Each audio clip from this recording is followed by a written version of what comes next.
আজ ছিল আমাদের বাড়ির পাশের বাড়িতে লোকনাথ পুজো। তো সন্ধেবেলায় চলে গেছিলাম প্রসাদ খেতে, গিয়েই দেখছি অনেকে খাওয়া দাওয়া কমপ্লিট করে বাড়িও চলে যাচ্ছে। কিন্তু আগে লোকনাথের দর্শন তো করি, তারপরে তো বাবা লোকনাথের প্রসাদ খাবো। তো দেখো, তোমাদেরকেও কিন্তু মন্দিরের দর্শনটা ছোট্ট করে করিয়ে নিলাম। তারপরে আমি একটু ভগবানদেরকে প্রণাম করে নিলাম, কারণ আজকে এদের বাড়িতে জন্মাষ্টমী, যেহেতু গোপাল আছে, গোপালেরও পুজো হয়েছে। আর এই দিনই বাবা লোকনাথের জন্মদিন ধরে এনাদের বাড়িতে পুজো হয় প্রতি বছর। তো দেখো, আমি ওপর থেকে দেখছিলাম, নিচে দেখো সবাই খেতে বসে গেছে, কত ভিড়। তো একটু ভিড়টা হালকা হতেই আমরা নিচে নেমে এসে বসেছিলাম, যাতে এই পঙ্গতটা উঠে পড়ে যাওয়ার পরে বসবো। আর দিদি গেছিল আমার শাশুড়ি মাকে ডাকতে।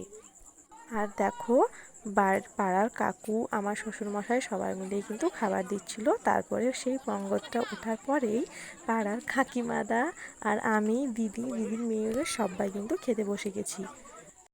আর এখানে যে কোনো পুজোতেই প্রসাদ মানেই কিন্তু খিচুড়ি প্রসাদ, যেটা আমার খুব প্রিয়, আমি খুব ভালোবাসি। আর এখানে প্রসাদটা সাধারণত সন্ধেবেলায় খাওয়ানো হয়। তাই যারা যারা, দেখো প্রথম রাউন্ড আমি খেতে না খেতে আবার কিন্তু খিচুড়ি আর তরকারি নিয়ে খাওয়া শুরু করে দিয়েছি। আর তারপরে খাওয়া শেষ হতে না হতেই দিয়ে দিয়েছে পায়েস আর মিহিদানা।